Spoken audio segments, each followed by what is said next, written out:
siempre será recordado como una gran figura del parlamentarismo del siglo XXI. Muchas gracias.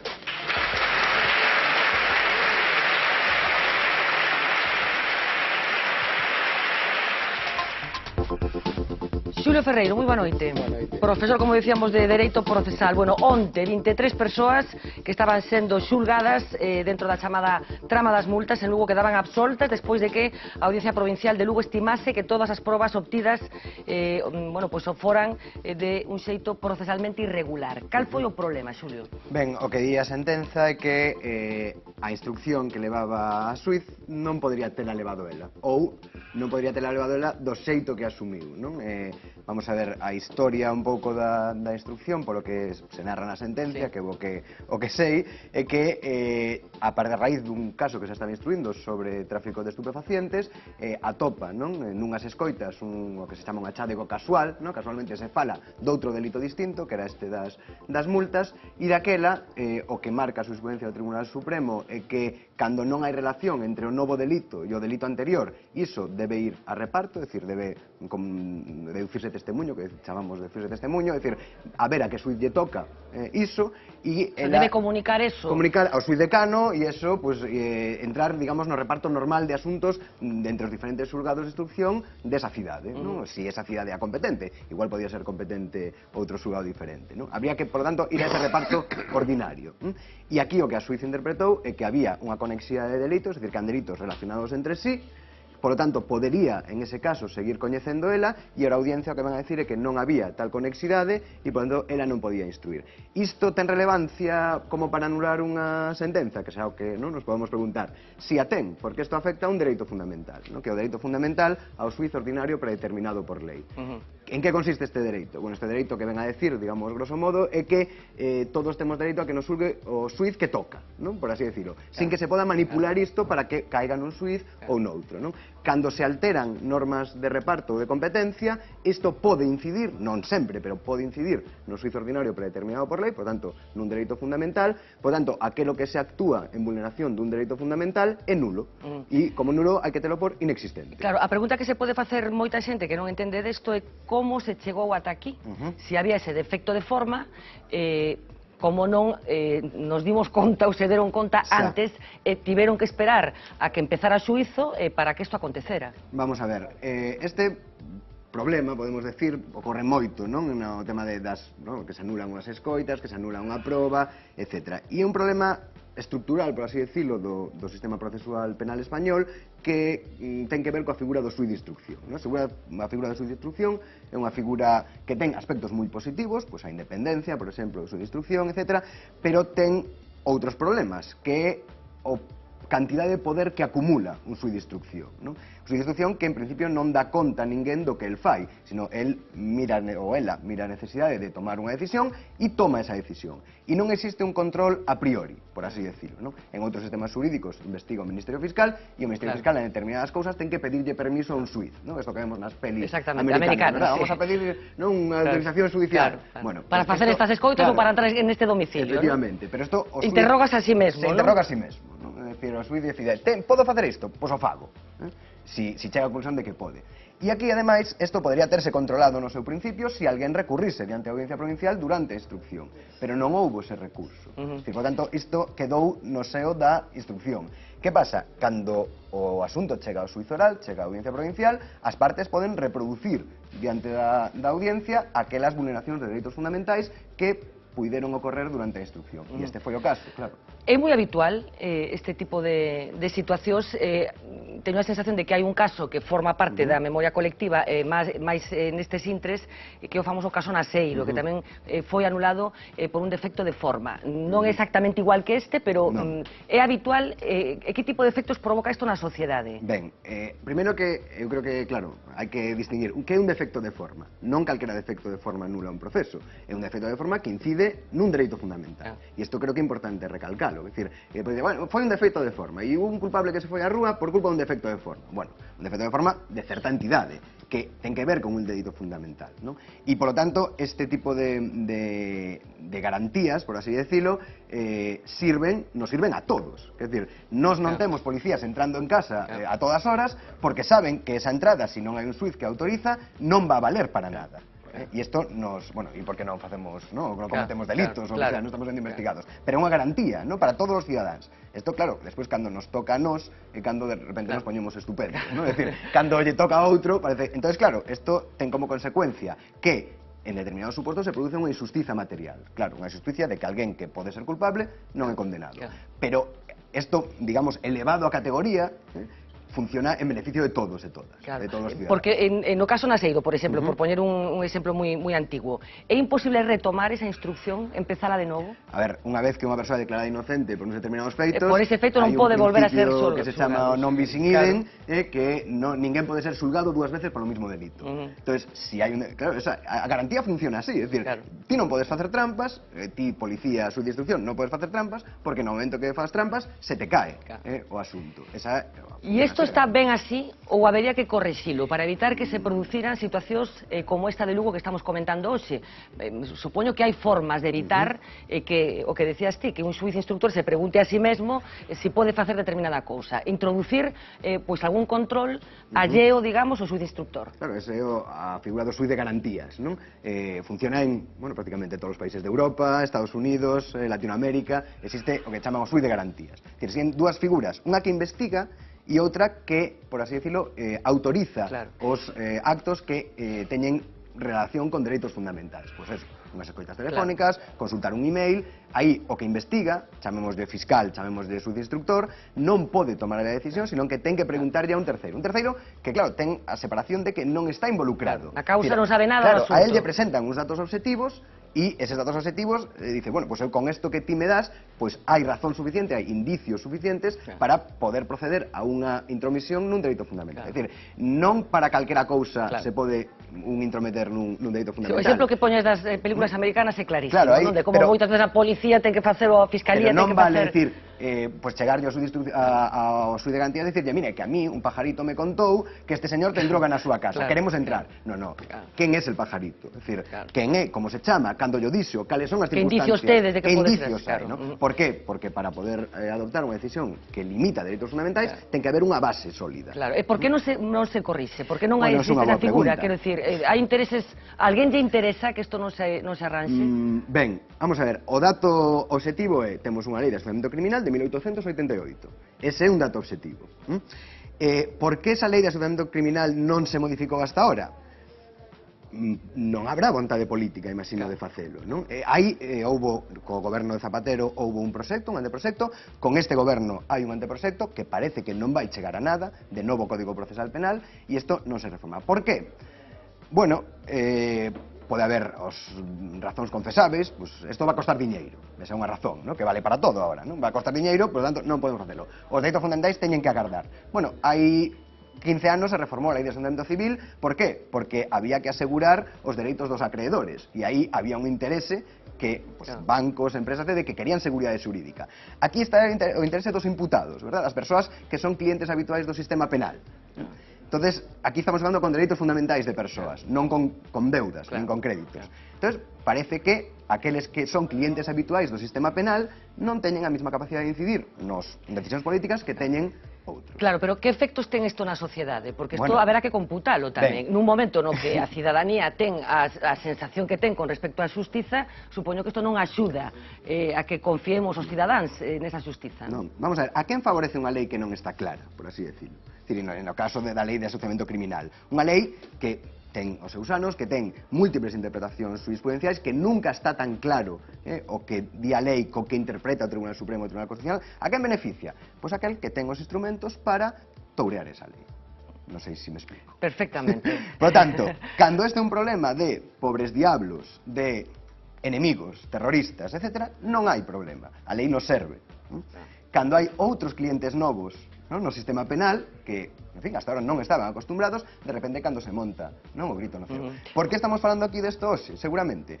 Estaremos falando si isto seguise sendo problema de determinados barrios, de determinadas persoas con un nivel social, económico, etc. Seguramente non estaríamos falando. Está clarísimo. Estamos falando desto porque as persoas que estaban sendo xulgadas eran pero ao mesmo quen tempo eran. poden utilizar este recovecos do sistema para salir impunes, non? Porque, en fin, as garantías se toman máis en serio con algúns imputados que con outros, normalmente. Non sei se queres mollarte nesto, pero que incidencia pode haber do afán de figuración de algúns xuíces a hora de acaparar, digamos, determinados procedementos, que é unha das cousas que tamén se utiliza como apelación para cuestionar determinadas actuacións judiciais. Falábase, por exemplo, do caso Garzón, que finalmente, como todos sabemos, foi retirado da carreira judicial por un asunto que algo ten que ver co que estamos falando. Hai xuíces que teñen certa tendencia a amarrar os procedementos? Parece que sí. A ver, tampouco son psicólogo ni me quero meter na psique de cada quen, non? Pero o certo é que cando un leva, supoño que moitos anos traballando con algo, unha investigación, tirando de fíos, poñendo esforzo persoal e material en iso, pues claro, un chega, por así decirlo, e entendáseme ben, a patrimonializar, non? Pero como con calquer outro traballo, non? É dicir, a ti ahora, si ven alguén e che quita o programa, dirás, es mi programa, non? É dicir, pues isto haberá un pouco mesmo, non? É dicir, isto haberá alguén que diga, pero este é o meu caso, non? E, por lo tanto, quero seguir investigando. Eso pode afectar, non digo que non, a algunha xente máis, a outra menos, pero eu creo que é unha relación, en todo caso, bastante humana, non? É dicir, ahora, hai xuíces máis dotados ao estrellato que outros? Bueno, as probas están aí. Xuíces de todo, policías, actores, na Audiencia Nacional, por exemplo, se un non ten determinado perfil, normalmente nunca va a pedir unha plaza de xuiz central de instrucción, da Audiencia Nacional. Eso é así. Falando dun asunto que apareceu aquí, supoño que tamén terás unha opinión, porque forma tamén do procedemento, que é o famoso segredo do sumario. Apelaba, Manuel, penso que dunha forma moi atinada, que isto acontece na xustiza, nada máis. O segredo non se rompe noutras actividades humanas. Ti, como experto en dereito procesal, que che parece? E por que se consinte isto? Comparto o que se estaba dicindo aquí plenamente. Existe o secreto, incluso cando se levanta o secreto do sumario, se levanta o secreto do sumario, a instrucción sigue sendo secreta. A instrucción é secreta aínda que non se decrete, aínda que valga a redundancia, o secreto de sumario. Por qué? Porque cando se decreta o secreto de sumario, a instrucción é secreta para as partes. O imputado non sabe que o están investigando. Claro, se eu te pincho o teléfono e ao mesmo tempo te comunico, pues non sirve para nada, non? Entón, esta é a cuestión. Incluso cando se levanta ese secreto de sumario, as partes poden ter acceso a ese sumario, pero o público en xeral non. Por qué? Pues se me decía aquí antes ben, é unha garantía, unha garantía da presunción de inocencia. Por qué? Porque a instrucción é o que? É unha investigación, donde hai indicios, que os indicios son o que son, non son condenas, son indicios. Por tanto, a persoa que está sometida a unha investigación haberá que protexer, non, a súa reputación, etc. Cando se abre xuizo oral, eso xa pasa a ser público. E aí, pues, haberá o que sea, pena de banquillo que chaman, etc. Por que pasa isto na Administración de Xustiza? Bueno, non o sei. É dicir, é un segredo compartido entre moitos. Esa é a primeira cuestión, non? É dicir, temos policías, xuíces, secretarios judiciais, funcionarios, partes, que moitas veces as partes utilizan, non? É dicir, teño información, a publico, non? A filtro. Bueno, hai unha presión evidente dos medios de comunicación por saber, moi lexítima e moi normal, pero que presiona aí e que moitas veces, por exemplo, cando a policía fai unha detención, unha redada, pues se quere saber e a policía mesmo pues comunica, non? Certas cousas. Claro, claro, aquí novamente volvemos a de sempre. Mentras se comunican, pues non sei, detivéronse a 15 terroristas islámicos e despois non eran terroristas islámicos, nin eran nada, eran, pues, ao mellor vendederos de sabón desdeles e 4 tiñan un locutorio, non? E aí non pasa nada, tampouco nos rasgamos a vestiduras, pues o de sempre, non? Cando é o alcalde de non sei onde, aí xa parece un problema o secreto sumario. Eu estou de acordo, a mí parece un problema. Pero se está debatindo isto, dentro dos profesionais do dereito, digamos. Se está debatindo a necesidade de poñer freo a este desván, digamos. Eu creo que este é un debate común, non? Entre os, digamos, os redactores do novo Código Procesal Penal. Estaba aí esa preocupación de que isto non pode seguir sendo así, que non pode quedar impune. Isto é unha excepción en España, España é unha excepción nesto tamén? Nada do que pasa aquí me parece moi excepcional. Quer decir, moitas das discusións que estamos tendo aquí se tiñan en Francia hai 10 anos sobre la judicialización de la vida política, etc. Bueno, efectivamente, en Estados Unidos, non? Por exemplo, pues o fiscal, a policía, cando lles interesa, filtra a noticia que lles interesa para conseguir un rédito, etc. Claro, o problema que esta é unha práctica moi extendida, que os sumarios en secreto, se mete en internet, atopa os sumarios enteiros en internet, e que despois, efectivamente, como se decía aquí, non se persigue a ninguén. Isto é impune, excepto para el Pidio Silva, ¿no? Para él sí. Pero para o resto, ¿no? Parece que non hai ningún problema. Ni siquiera se toma molestia de decir, bueno, e de onde saiu esta filtración, ¿no? Interesantísimo. Non sei se tedes algo que incorporar. Sí. A ver, eu entendo as explicacións e estou de acordo con elas sin ningún tipo de dúbidas. Só teño unha pregunta que non me acaba de resolver ninguén, que é onde estudian os xuíces. Claro, porque o problema fundamental é que, eu vou, para non poñer este caso tan reciente, é que, por decirlo de alguma maneira máis gasoso, poño o caso de Garzón, cando se lle ocurre escoitar a conversación entre abogado e defendido. É dicir, bueno, ele non sabía eso, non ten que saber eso, e cando un xuiz non sabe o que ten que saber, como estamos protegidos frente á ignorancia dun xuiz? Porque, claro, a un político non se lle dá esa oportunidade, se comete un error e toma unha decisión equivocada. E, por tanto, os de Santiago non se lle dou esa oportunidade de decir se equivocaron. Bueno, estamos cheos de erros políticos, No, de erros políticos sí, no, de erros políticos sí, pero de erros na apreciación dun delito judicial. E, por tanto, o que me pregunto ahora mismo é, a xuíza San José non sabía que hai un elemento que se chama a conexidade e que non sabía iso, ou sabendo pode facer o que lle dá a gana, ou facendo o que lle dá a gana pode finalmente quedar todo impune, porque ademais hai outra cousa que se añade a esta, está moi vista e todo, pero vista neste panorama é horrorosa, que é que estamos falando de unha atrapallada investigada durante 6 anos con 25 tíos. Es un escándalo absoluto que por no saber lo que se está haciendo, primero se queda en nada y segundo se produzca semejante disparate para todo este personal, claro. Que tenía derecho a ser absuelto como una de las preguntas. Algo que se pregunta José Luis, si non leí mal a sentencia, pode ser que, como a leí rápido, a lera mal, a falta de conexidade foi alegada polos abogados das partes, é dicir que a xuíza alegada pero non recurrida, non foi recurrida, pero foi alegada como isto, eu non sabía que polo fiscal, pero foi alegada polos abogados das partes porque, se non recordo mal, na sentencia de audiencia se deixa constancia de que foi alegada polas partes, de que foi alegada no curso da instrucción polas defensas das partes, non? Bueno, non che me desculpades, non quería falar do caso concreto. No, claro, pero a pregunta de Luis é moi pertinente, é moi pertinente. Vamos a ver, cale os xuíces, bueno, os xuíces estudian evidentemente na Facultade de Dereito. No, preguntei onde, que estudian na Facultade de Dereito e na Escola Judicial, non?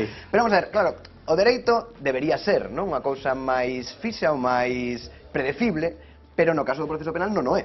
Non é por los que antes comentei, non? Temos unha lei bella, temos unha interpretación jurisdiccional desa lei, etc. Seguramente un xuiz, cando toma unha decisión, actúa de boa fe, evidentemente. Outras veces non, pero normalmente actuará de boa fe. Que no caso de Garzón, por exemplo, non? Garzón pensaba que podería escoitar a eses abogados, esas conversas entre abogados e imputados. El seguro que pensaba que sí, non? É dicir, onde está o límite entre un erro, é dicir, porque claro, os xuíces son humanos, se equivocan tamén, é dicir, onde está o límite entre ese erro e un erro punible, non? Unha prevaricación, non? A prevaricación é, por así dicirlo, un erro inexcusable, porque tamén, digamos, por erro poden caer en prevaricación os xuíces, non? Cando ese erro é inexcusable non se pode permitir, non? Por tanto, non é só os políticos, tamén os xuíces. Sí, en fin, todos. É o mismo. O que vou eu, é dicir, o problema é que en algúns casos, non digo que sea o de Garzón, nin o desde o de Lugo, estas decisións se toman e non pasa nada. Non pasa nada porque non ten relevancia, porque o imputado é un don ninguén, etc. Entón, bueno, hai unhas inercias, por así decirlo. Claro, chega outro asunto onde de repente os estándares se elevan, non?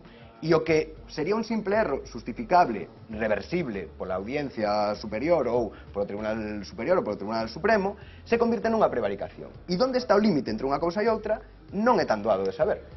Porque si vamos á sentencia de condenatoria propia Garzón, había uns magistrados do Tribunal Supremo que opinaban que eso era prevaricación e outros que opinaban que non. Por tanto, cando, digamos, a xente que máis sabe de dereito penal e dereito procesal penal dentro do Poder Judicial español non se pon de acordo, o sea que as cousas non son tan suxeitas a interpretación, digamos. E a interpretación, por así decirlo, unhas veces se fía máis fino, outras veces se fía menos fino. Cousas como esa que fixo Garzón as fixo outras veces na Audiencia Nacional con outro tipo de imputados? Estou seguro de que sí. Pero quen eran esos imputados? Pero fixamos que eso que estás dicindo é terrorífico, claro. No, pero que ademais o que está... Porque no, claro, é que eu suelo ser bastante duro nestas cousas, pero non chego a decir eso, porque claro, esta é unha idea de que hai, por decirlo de alguma maneira, castas diante do sistema judicial. A socioloxía xurídica e a socioloxía judicial demostra iso. A ver, asiña, Carlos, porque... Non, moi rápido, vamos a ver, que eu creo que unha cousa que dixo Xulio, hai unha lei de axuizamento criminal do ano 1882. Hai que decir pero que sucede? Que era unha gran lei, que foi unha gran lei. A ver, pero que houve a iso? Mira, se foi unha gran lei que sigue vigente. No, pero que grandísima, pero que eu estou por decir... defensa das garantías dos procesados. Pero que o problema para esa lei, esa que se trai o tema de Garzón, de se poden gravar ou non e escoitar a conversa entre abogado e defensor, é cando se abren fendas. Entón, o problema é que iso estaba admitido para determinados delitos. Para os delitos de terrorismo está admitido. Claro. Entón, Garzón que fai? Por certo, o que recomendan moitas instancias internacionais é que as mesmas ferramentas e os mesmos instrumentos que se utilizan para investigar delitos de terrorismo, tráfico de drogas, etc., hai que poder empregalas tamén para os delitos de corrupción. Bueno, Garzón... O certo é que no ordenamento xurídico non estaba previsto. Bueno, non está previsto, pero quero decir, o meu razonamento é que cando se abre a fenda, é dicir, cando empeza a romperse a costura e as garantías ceden nun lugar, bueno, iso tende a expandirse. Iso tende a expandirse, entón, ese é o problema. Por eso non se pode legislar. A ver, sí, un apunte, Manuel, Roberto, non sei se estabas pendente de algo tamén. A ver, unha pregunta. Mi pregunta es si tu idea es que los jueces son funcionarios especiales en el siguiente sentido. Suele ser bastante habitual que entre el cuerpo funcionarial un funcionario enseguida diga esto no es cosa mía. Esto es al revés, ¿no? Parece que aquí es al revés y a mí me llama mucho la atención, ¿no? Bueno, en determinados niveles el funcionario también dice enseguida esto es cosa mía. Cuando hay en los temas sustantivos sin duda también lo dicen, sí. Es una pequeña broma, ¿no? Pero os juíces son funciones especiais por moitas cosas, por la posición que ocupan, etc. Eu, de todas formas, quero aquí defender aos xuíces. Os xuíces, eu creo que, sobre todo nos niveis baixos, ou medianos da xudicatura, eu creo que son persoas moi comprometidas, moi traballadoras, moi eficientes e con un nivel de honestidade moi grande. Esto creo que no se desprenda otra cosa. Otra cosa ten que ver coa situación estructural que ocupa cada quen. Hai un problema que temos, unha consecuencia de impunidade. Hai un problema, Xulio, que temos moi grave, que temos sin resolver. Na primeira lei de orgánica do Poder Xudicial que aprobou un galego, Montero Ríos, no ano 1870, me parece, se falaba de que os xuíces teñen gran poder e por iso mesmo son responsables, non? Hai un grave problema estructural na xusticia que é o problema da responsabilidade judicial. A Constitución dice no artigo 117 estos responsables e son los sometidos al imperio da lei, non? E a responsabilidade judicial é algo obxectivamente difícil de dilucidar, porque é difícil determinar o límite entre a actuación judicial punible ou a actuación judicial en todo caso irregular e o que forma parte cando un xuiz, e poñerei un caso, porque claro, estamos falando de casos e casos, cando un xuiz ou cando un tribunal permite que un terrorista de ETA acusado de gravísimos delitos saia en liberdade porque pasou o tempo de prisión preventiva e non foi sometido a proceso, quen responde? O problema da responsabilidade judicial é un problema gravísimo, porque, insisto, eu defendo os xuíces como ti. O poder judicial é o poder de todos os días e non hai sociedade organizada que poida funcionar sin un poder judicial que funcione adecuadamente. Pero temos un problema grave no ámbito do poder judicial que ten que ver ca responsabilidade, coa determinación, ca fixación de criterios que nos sirvan para determinar a responsabilidade judicial. A ver, alguna cosa e vamos rematando. Sí, eu creo que non hai un corpo no Estado español con unha responsabilidade maior que os suíces. É dicir, só hai que ver a cantidad de expedientes disciplinarios que se tramitan contra suíces. É dicir, isto creo que non pasan en outras partes, o sea que aí non... Sí, pero non é tanto os expedientes disciplinarios que se tramitan, sino cantas sancións...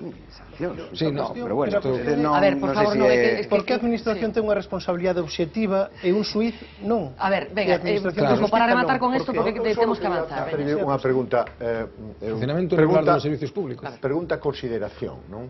Eu creo que, se ti non crees que precisamente a existencia destas garantías, un Estado garantista, un Estado democrático, un Estado de dereito, non deberían tranquilizar os cidadáns en vez de intranquilizalos. A mí me tranquilizan, personalmente, non? Porque en algunha parte da tua intervención medio entendín que podían os cidadáns intranquilizarse. Non, esa foi a miña pregunta, claro, a miña pregunta é que a xente que se leu a Voz de Galicia dice, isto é un cachondeo, que pasa aquí? O sea, 6 anos instruindo, isto sucede porque son políticos, por exemplo, pode ser a conclusión que chegue moita xente. Bueno, pero non é así, entre outras cosas, xa o sei, pero por eso está aquí. Hai unhas dúbidas que esa conclusión a que hoxe chegaron centos de lugares. Creo que hai que facer pedagogía, que non é así, como él acaba de facer, moi ben, explicar. Sí. Perdona, explicar que, aparte desa lei, as garantías en España, despois da experiencia dunha dictadura onde a xusticia non tiña ninguna garantía, era absolutamente arbitraria, e che entraban a 6 da mañán e non era o leiteiro que diría Chuchi. Tamén queda claro que este tipo de problemas se podían evitar, quero decir, que se podían introducir figuras de control sobre os... Claro, figuras de control, non? Que o fiscal sea quen instrua, como é en toda Europa, sería, eu creo que mellor, prácticamente toda Europa. O fiscal dependente do goberno, pues habería que modificar eso. Estou de acordo, habería que modificar eso. Eu non estou moi seguro de eso. Bueno, veo que el tema os apasiona, non me extraña, porque Xulio, de verdad, estupenda aclaración a que acabamos de recibir. Invito a agardar porque vamos a seguir falando de asuntos xudiciais que pasan, neste caso, por Palma de Mallorca, un dos focos da actualidade informativa dos últimos tempos. Hoxe soupemos que o fiscal anticorrupción, Pedro Rac, decidía recurrir ese auto que onte dictaba o xuiz Castro, que confirma a imputación de Cristina de Borbón e Grecia. Certa sorpresa porque este recurso se presenta 24 horas despois de ser presentado o auto, a pesar de que está formado por 64 folios. Na entrada do xulgado, Pedro Rac, que por certo portaba unha garabata verde, xa contamos aquí o que isto significa, decía isto. Ha sido fácil de preparar porque desde hace tiempo las resoluciones judiciales parece que estaban encaminadas a este fin, entonces era previsible el contenido de la resolución judicial. Por lo tanto, me ha dado tiempo suficiente a prepararlo y he podido presentarlo en un plazo tan breve. Básicamente la falta de elementos contra doña Cristina de Borbón. No, no estaba. Sí, por supuesto, para eso he venido, para saludarlo y entregarle el recurso. Bueno, antes de que Paloma nos cuente los detalles de ese recurso, por si alguien se perdió el programa en el que lo explicamos, la corbata verde, como la que hoy portaba el fiscal Rac, es un acto de, iba a decir de sumisión, pero voy a decir otra cosa, de apoyo a la monarquía, y si se fijan, verde puede significar viva el rey de España. Así que estos días la gente que lleva corbatas verdes estaba manifestando un apoyo a la monarquía, según me explicó una persona que se declara monárquica, que debe ser de las pocas que quedan en España, por lo menos de forma oficial, y que es Miguel Lorenzo. Ya lo dije aquí en más de una ocasión. Paloma Ferro nos va a contar los detalles de ese recurso presentado por el fiscal Rac, un recurso muy duro contra el juez Castro. Adelante, Paloma. ¿Qué tal? Muy buenas noches. Ni 24 horas ha tardado el fiscal Rac en presentar ese recurso contra la imputación de doña Cristina. No se trata precisamente de un panfleto, sino de un elaborado escrito de 63 folios plagado de argumentos en contra de la decisión del juez. Está claro que no ha sido improvisado y que tanta celeridad solo podía tener una explicación. Ha sido fácil de preparar porque desde hace tiempo las resoluciones judiciales parece que estaban encaminadas a este fin, entonces era previsible. El juez perseguía ese fin, imputar a la ahora hermana del rey. Es una de las duras acusaciones que lanza Rac contra José Castro. Para defender a doña Cristina, en el texto entregado esta mañana, Rac hace casi una enmienda a la totalidad del trabajo del juez instructor. Vamos a ver algunos de los extractos de ese recurso. Le acusa, por ejemplo, de estar contaminado, de confundir su función de juez con la de acusación de haberse dejado influenciar por los medios de comunicación y de querer de alguna forma exagerar o adornar el caso para que venda más. La realidad no vende y la adopción de decisiones fruto del simple ejercicio profesional, sin el aditamento de intrigas o maquinaciones ficticias, resulta anodino a efectos comerciales. Orrac también acusa a Castro en más de 3 ocasiones de prejuzgar a doña Cristina, por ejemplo, de haber asumido desde el principio que ella, cuando se asoció con Urdangarín en Aizón, ya planeaba delinquir. El interrogatorio del instructor se caracterizó por cuestionar la motivación de doña Cristina a participar como socia en una entidad mercantil, presumiendo que la misma obedecía a un plan delictivo predeterminado. Es una presunción huérfana de indicio probatorio. Es material e intelectualmente imposible instruir y no prejuzgar. Considera también el fiscal que el instructor carece de pruebas sólidas, que basa sus acusaciones en conjeturas sin consistencia. Orrac se permite incluso metáforas poéticas. El instructor construye un andamiaje probatorio con una falsa apariencia de solidez. Cuando se revisan los anclajes de dicha estructura se revela tal inconsistencia que una leve brisa lo desmorona.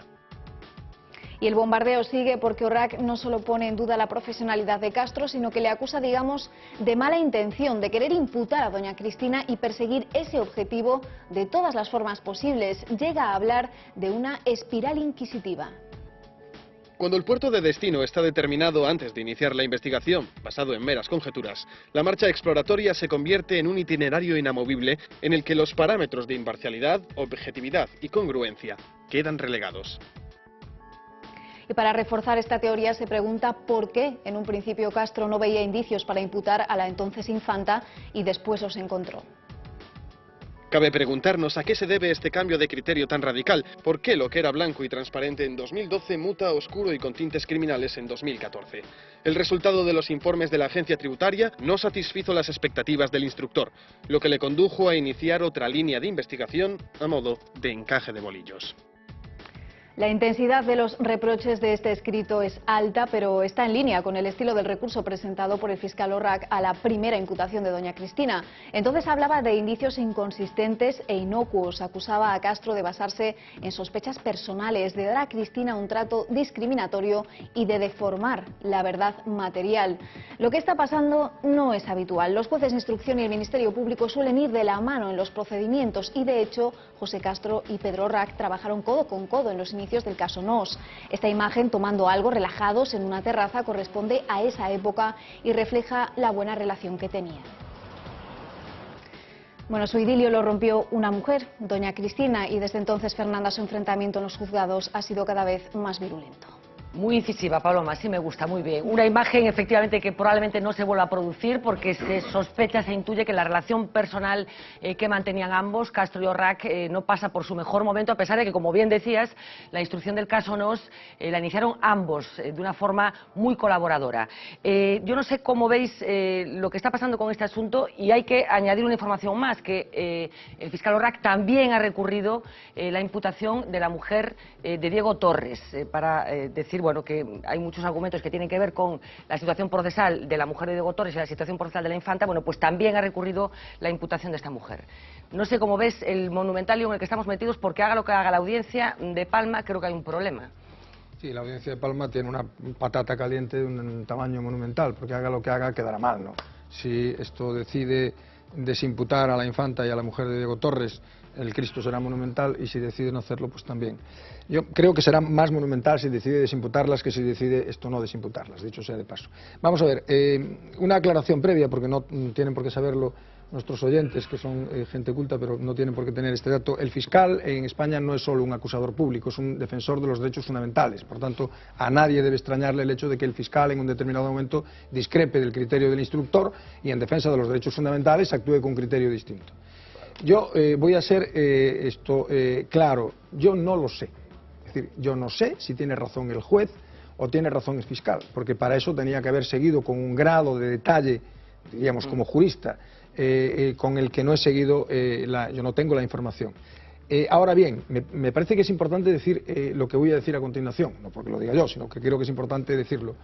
Yo tengo la misma confianza en que el juez hace bien su trabajo que en que la hace el fiscal, o por decirlo de otra manera, tanto monta, monta tanto. Tengo la misma confianza en que el fiscal hace bien su trabajo como que el que la hace el juez. ¿Tú no crees que está habiendo interferencias? Yo no creo que está habiendo interferencias. O sea, no, vamos a ver, no es que no lo crea, no tengo ningún elemento que me permita suponer o prejuzgar que está habiendo interferencias. Yo creo que el juez ha hecho su trabajo y el fiscal está haciendo su trabajo, y vamos a ver qué es lo que decide finalmente la audiencia. Pero no hay ningún elemento que me permita suponer o que me permita deducir o que me permita afirmar con rotundidad que se están produciendo interferencias por el hecho de que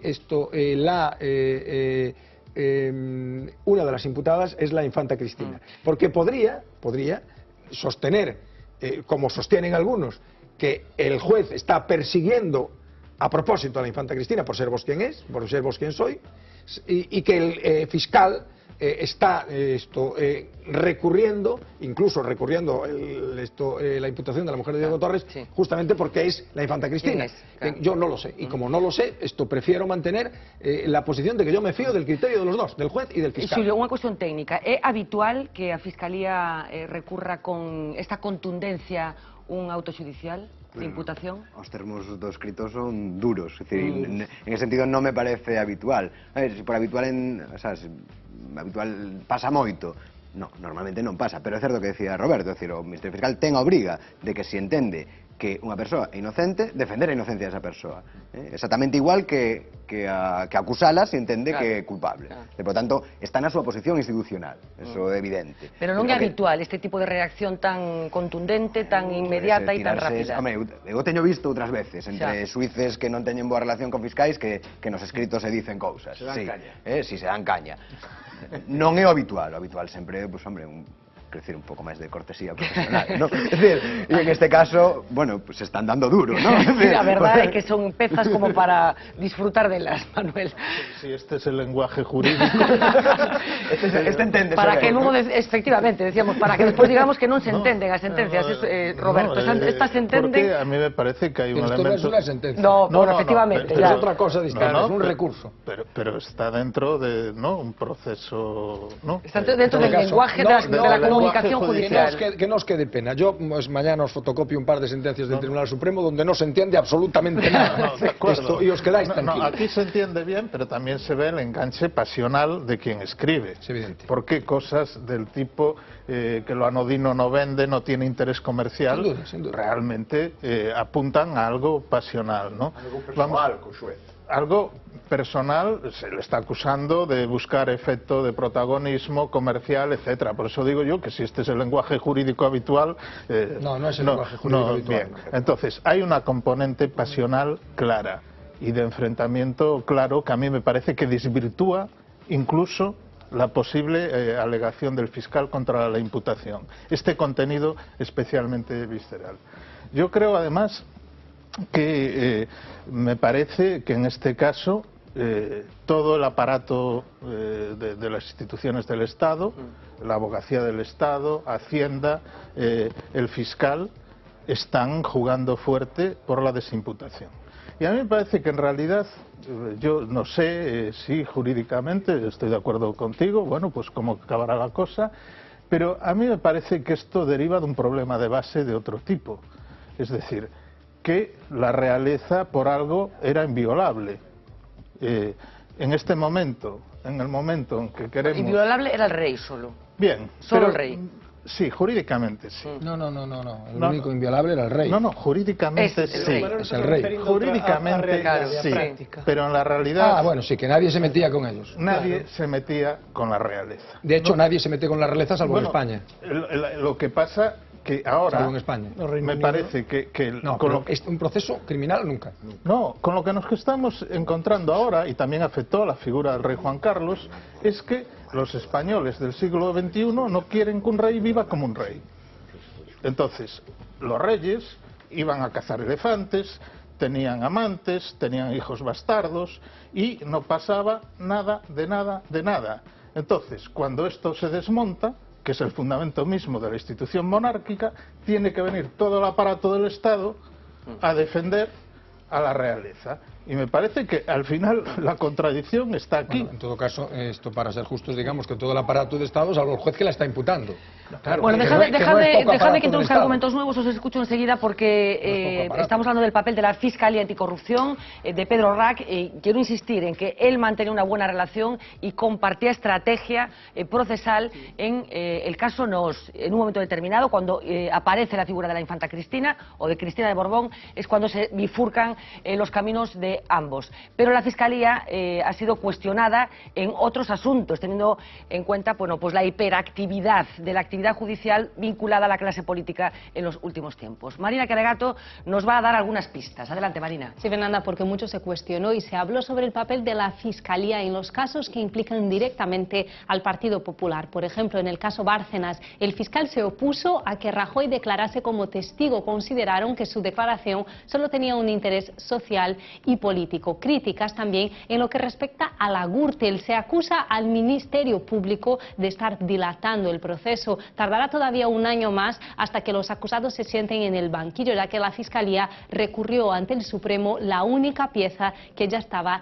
instruida. Hace solo un mes, la Fiscalía Anticorrupción se opuso al embargo de los bienes por valor de 24.900 millones de euros al expresidente de Bankia, Rodrigo Rato, y a su equipo. Y también son conocidos los problemas con Elpidio José Silva. El Ministerio Público siempre se opuso al envío a prisión del exbanquero de Caja Madrid, Miguel Blesa. Acabó querellándose contra el mismo juez Silva por las decisiones que tomó respecto a ese caso, al caso Blesa. También polémica fue la postura de Anticorrupción cuando el juez imputó a la mujer de Ignacio González por blanqueo y fraude fiscal en la constitución de un ático en Málaga. La Fiscalía se puso del lado del presidente de la Comunidad de Madrid y recurrió el auto del juez. Son solo algunos ejemplos de algunos de los últimos ejemplos de las actuaciones más polémicas de la Fiscalía. Fernanda. Bueno, pues el papel de la Fiscalía cuestionado en alguno de los asuntos. José Luis Barreiro. En primer lugar, yo no sé si es frecuente que entre fiscales y jueces tengan este lenguaje fuerte, pero entre unas instancias judiciales y otras sí. Hay veces que una revocación de sentencia dice unas cosas del tribunal inferior impresionantes. Por tanto, no le demos a esto más importancia. La sentencia de las multas, la sentencia de la audiencia, es bien dura respecto de la instrucción, de la instrucción, bien dura. Es bastante corriente, ¿no? O sea, no está en estos términos, pero es bien dura. Dura, pero en términos igual más, ¿no? Bueno, eso también depende de cómo esté hecha la sentencia.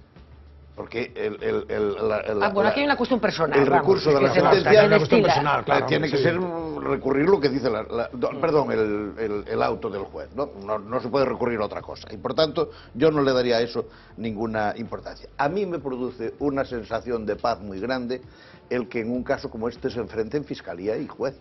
Porque yo creo que esa es la manera de poder aclarar las cosas. Yo no sé quién tiene la razón y quién no la tiene. Es más, en el artículo que publiqué hoy, le digo a la infanta, yo no iría al recurso. Y no iría al recurso porque, como decía antes Roberto, si sale por esta vía va a quedar popularmente imputada para toda su vida. Y le era mucho mejor buscar la absolución en un juicio que buscar no ir a juicio. Yo creo que a donde llegó, acabar cuanto antes, no ir al tema y resolverlo, porque esto es mediático puro y no le vale de nada que ahora la audiencia... No, si la audiencia la desimputa, el escándalo es tremendo. Y por tanto yo creo que en ese sentido tal.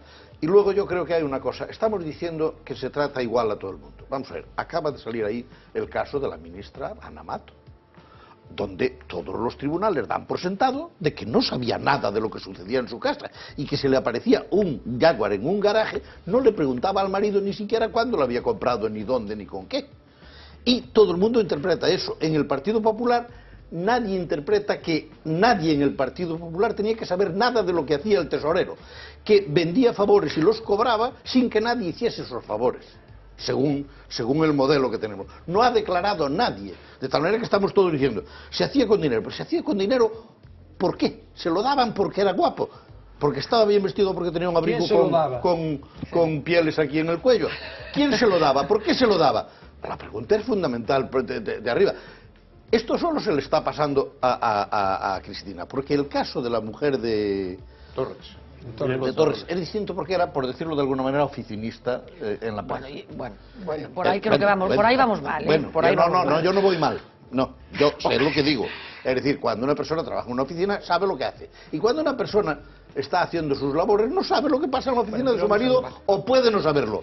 Y por tanto, a mí me gusta mucho que esta situación que parece se que aclare. Y me gustaría además que se aclarase para todos.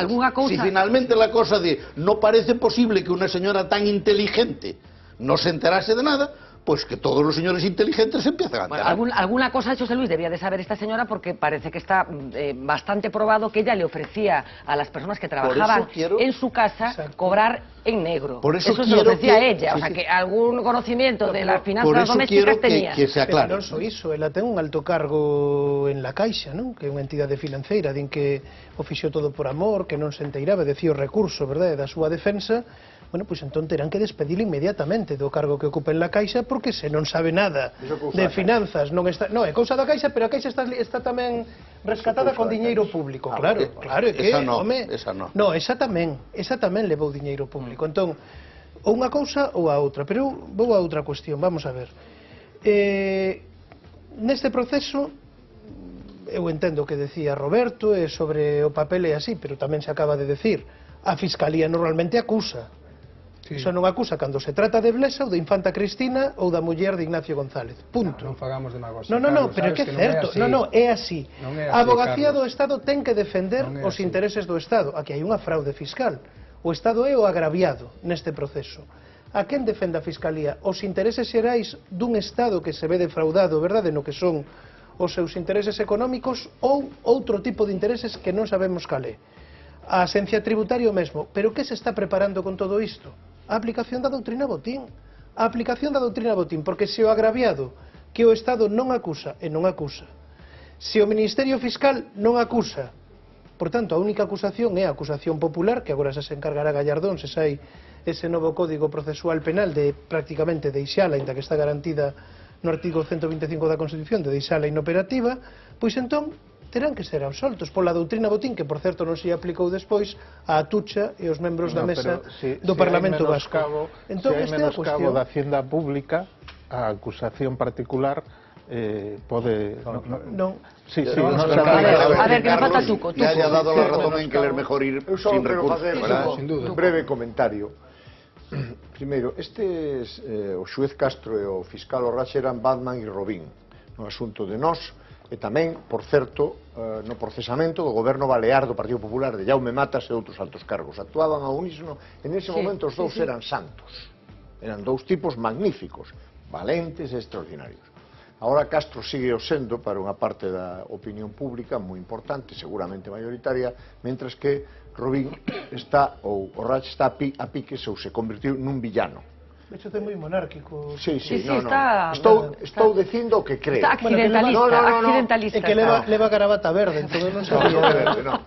Non, deberíades ler un artigo que escribí na Voz de Galiza hai algún tempo. Está clara a miña posición sobre esta cuestión, pero non o vou decir agora. Quero decir, en todo caso, o que si me preocupa é o tipo de xusticia que se fai neste país. Sea doña Cristina de Borbón ou don fulano de tal. E xa sei que só en teoría a xusticia é igual para todos, non son un inxenuo. Pero eu necesito creer que en líneas xerais sí o é. E xa sei, bueno, que a xusticia, que o sistema xudicial é unha superestructura de clase, como decían ou decíamos os marxistas, decíamos no pasado, etc. Xa o sei, todo eso xa o sei, a teoría xa sei.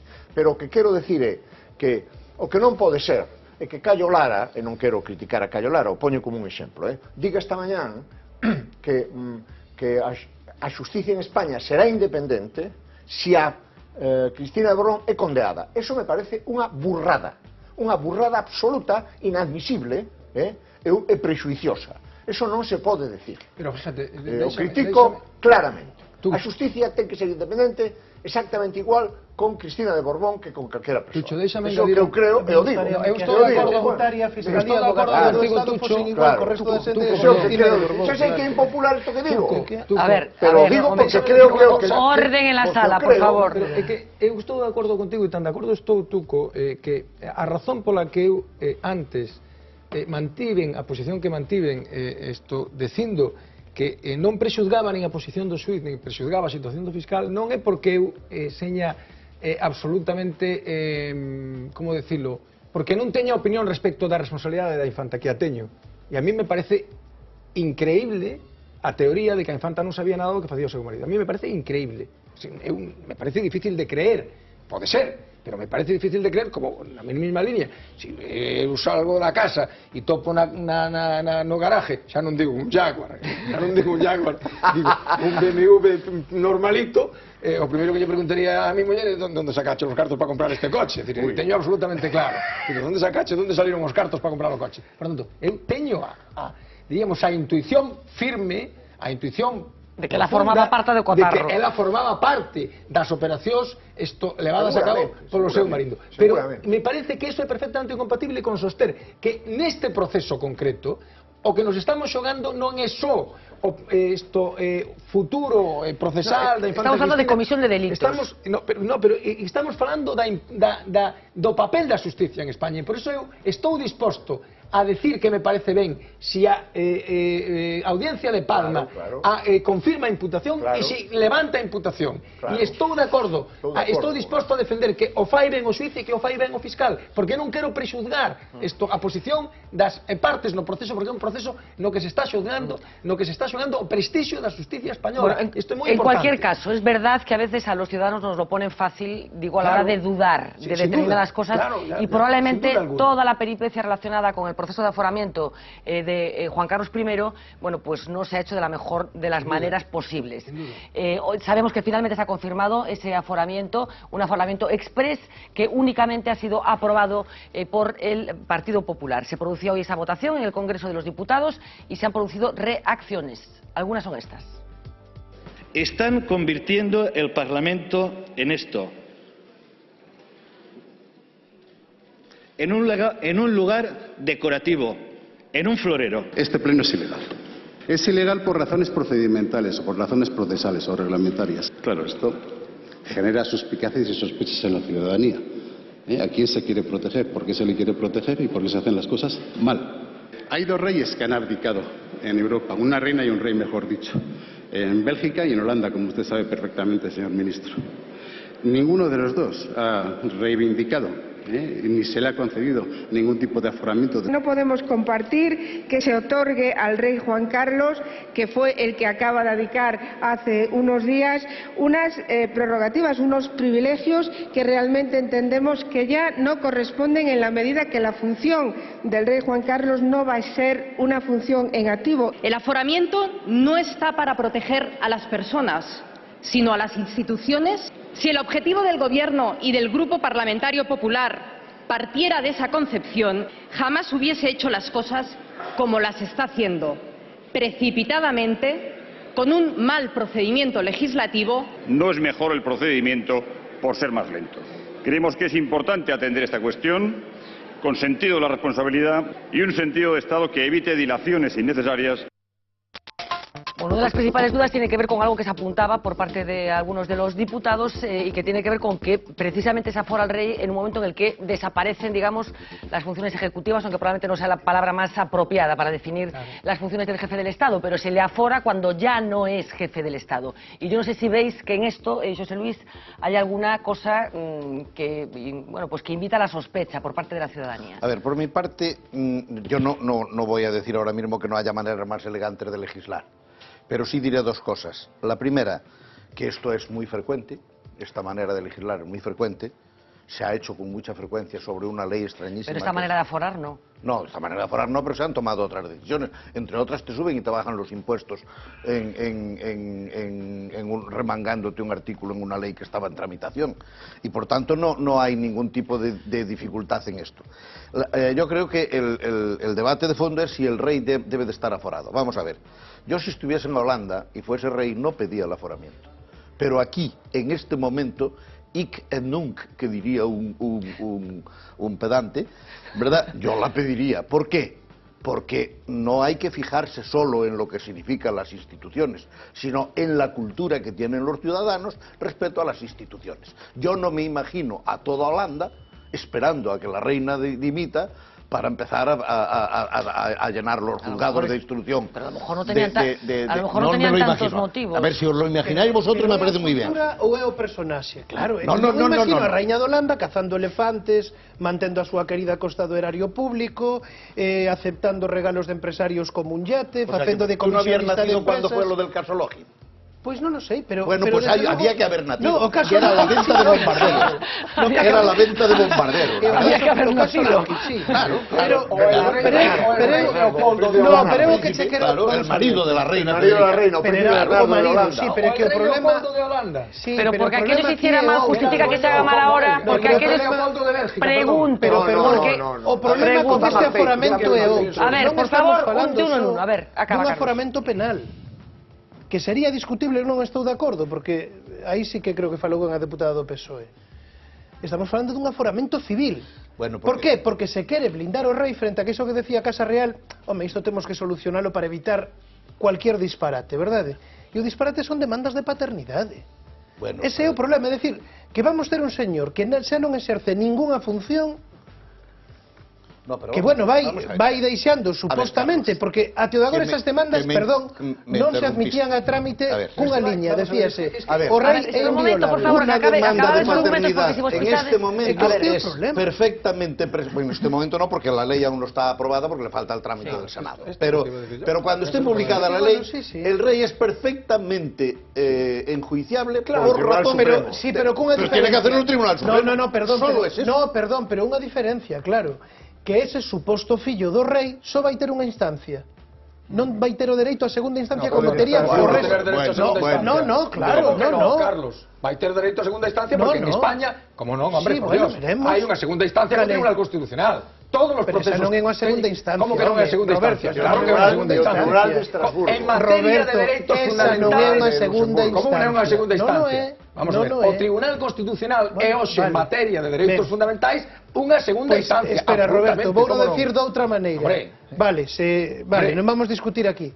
Terá unha instancia menos, verdade, se ti contas o Tribunal Constitucional que non forma lei, que o resto dos cidadáns, é dicir, por ser fillo do rei, supostamente, logo eu, vamos, tamén presumo inocencia do rei, non? Pero eso non sei. Vai ter unha instancia menos con o resto dos cidadáns. Os escucho enseguida e a ver se intervenimos brevemente, pero nos parece claro, un pouco... Por favor, nos parece un pouco triste que estemos intentando buscar, no sé, corsés legales para tapar comportamientos cuestionables del anterior jefe del Estado, porque al final aquí estamos aceptando entre todos que ha habido comportamientos reprochables en la figura del jefe del Estado y ahora se trata de que el Estado le solucione la papeleta a este señor. No sé... Bueno, non é un comportamento reprochable. En moitísimas actuacións en materia económica. En el caso del... En ningún caso é un comportamento reprochable. Ten as relacións que quere ter, hasta aí podemos chegar. Outra cousa... Bueno, a ver, es un debate. Es un debate. Ah, bien, eso é outro asunto. O fillo ten dereito a pedir... pero non é un comportamento reprochable. Bueno, claro. Pero lo están blindando contra el hijo. Contra el supuesto hijo, claro, efectivamente. Es importante aclarar, vamos a ver. El fuero jurisdiccional no es nada más que una excepción al principio que mencionábamos antes del juez ordinario predeterminado por la ley. En este país el juez ordinario predeterminado por la ley es el juez del lugar de comisión del delito, con la excepción de los delitos que juzga la Audiencia Nacional, en donde no juega el principio... ¿Dónde echó el Kiki el rey? Bueno, donde... Ese es el juez predeterminado. ¿Cuál de ellos? El Kiki el rey. Vamos a ver, no. En Botswana, creo. No, de esto, Kikirikis no quiero decir nada. Vamos a ver, estoy hablando de otra cosa. Esto, claro, no hay manera de hablar en serio. Si hablamos de vamos a estar riéndonos todos y entonces esto nos va a echar del programa. No, porque si yo me río también es un problema. Nos va a echar a todos, digo, vale, a mí la primera probablemente. Vamos a ver, esto, lo primero que hay que decir, porque claro, si no estamos confundiéndolo todo, es que el aforamiento no impide que se haga justicia. Hasta ahí podríamos llegar. El aforamiento no es una inviolabilidad, claro, no es la inviolabilidad. De la que gozaba el aforamiento antes. Lo único que significa es que el juez que te juzga es un juez distinto. Y en este país están aforados todos los diputados, con razón, nacionales e autonómicos. No ámbito penal só, non no civil. En el ámbito penal. Que ese é o problema. Todos los miembros del gobierno y el presidente del gobierno, que además de estar aforados... No ámbito penal só, non no civil. Y los miembros de los gobiernos autonómicos. ¿Por qué razón? Por una razón que es muy importante entender. Y es que cuando se imputa o se procesa al presidente del gobierno, a un diputado, se está afectando al prestigio de la institución. Esa es la razón por la que existe el aforamiento. No porque en esto nadie crea que la justicia que haga un juez es igual de justicia que la que hace el Tribunal Superior de Justicia, no, porque se aumenta la garantía en aras de proteger la institución. Pero Roberto, ti dices por tanto, antes, falando do Consello Xeral do Poder absolutamente a favor del aforamiento. Creo que la institución del aforamiento es una institución fundamental en el Estado democrático, que no supone violación alguna del principio de igualdad. Es una institución en defensa del prestigio de las instituciones y es necesario que la haya. ¿Por qué? Porque en España hay 5.280, he leído hoy, 5.280 jueces aproximadamente. Y entre los jueces, como entre los catedráticos de universidad, bueno, a ver, entre catedráticos de universidad, Manuel, para ir acabando con este asunto. Hay de todo. A ver. Hay locos, hay estocuerdos, hay listos, hay tontos, hay malvados, hay de todo. Entonces, es mejor establecer garantías para evitar problemas. A ver, Manuel, por favor, venga, brevemente, por favor. Yo creo que el aforamiento, en todo caso, tendría que ser en función del cargo público. Sí, claro. Pero lo digo para cualquier tipo de institución y de cargo público. Es decir, no puede llegar el aforamiento a, por ejemplo, problemas de derecho civil o de delincuencia común, ¿no? Claro. Es decir, que si el diputado mañana asalta el banco, pues... si el diputado mañana asalta el banco, está aforado. Está aforado, ya lo sé. Y no solo está aforado, sino que tiene inmunidad. Vamos a acabar. No debería estar aforado, digamos, si en su trabajo como diputado, en su función como diputado, por ejemplo... Sin inviolabilidad, ¿no? Manuel. Por ejemplo, comete un delito que para el común de los mortales sería, por ejemplo, de calumnias o de injurias a la jefatura del Estado, etcétera, en el ejercicio de su cargo tiene que ser absolutamente protegido. A ver, pero hay un caso, Manuel, los diputados no solo están protegidos por el foro, sino por el fuero jurisdiccional, sino que están protegidos por la inmunidad. En España, la inmunidad parlamentaria de facto no existe, porque nadie se ha amparado en la inmunidad parlamentaria para evitar ser procesado. Hay un caso muy conocido, que es el de Carlos Barral, publica unas memorias, el famoso editor, publica unas memorias, alguien le presenta una querella criminal por injurias, y Carlos Barral dice, no se me concedece el suplicatorio. No hay un solo caso en la historia de España en que no se haya concedido un suplicatorio cuando lo ha solicitado el Tribunal Supremo. Ni un solo caso. Hay países donde ocurre. En Italia, la inmunidad, no como Berlusconi, corrían todos como locos a las elecciones para salir protegidos, porque en el Parlamento italiano no se conceden estos suplicatorios. En España no hay inmunidad parlamentaria, a ver, de facto no la hay. Quero rematar con Xulio, que teño aquí caladiño. Eu creo que a cuestión do aforamento non é unha cuestión de prestixio das institucións, é unha cuestión de funcionamento das institucións. E o prestixio tamén. Eu creo que o prestixio é outra cousa. No, pero o prestixio me refiero al papel social de las instituciones. O que di o Tribunal Constitucional é que correcto funcionamento da institución. Sí, claro. Ali donde non hai un funcionamento da institución, non hai unha razón de aforamento. Yo creo que, a mí, esto me parece, pero vamos, Román Paladino. Me parece tan claro que si as cosas funcionan de outra forma, esta lei sería inconstitucional. No. Porque non hai institución que aforar neste momento. É unha cuestión de prestixio dunha persoa que será su majestad respetabilísima e terá todos os títulos nobiliarios que se lle queran dar e fará que facer as reverencias que haxa que facer cando pase por diante, pero non cumpre ninguna función no Estado. Non ten función pública ningún. E a reina tampouco. E a reina tampouco. Outro aforamento que non ten ningún sentido. Porque donde non hai institución que realice unha función, non hai aforamento. Vamos, non ten sentido aforamento. E isto, bueno, sigamos sentencias do Tribunal Constitucional de cando eran sentencias de verdade, de hai tempo, isto está así. Ahora, pues se dirá... Tenemos que acabar con este asunto, un titular solo. No es solo una cuestión jurídica, es también una cuestión política. Ah, bueno, eso sí. Claro, es que no se puede estar con un sistema que esté montado sobre una angarillada de tal manera que constantemente se puede meter en bretes de los que no pueden. Bueno, non hai que cuestionar sempre aos cidadáns e proteger pero alguna vez sí. Alguna vez sí. O es que tú no conoces ningún uso indebido de la justicia. Tenemos que dejarlo aquí, porque tenemos un banco nuevo al que saludar, que se llama Abanca, y tenemos que conocer exactamente qué es lo que van a hacer los responsables de esta entidad.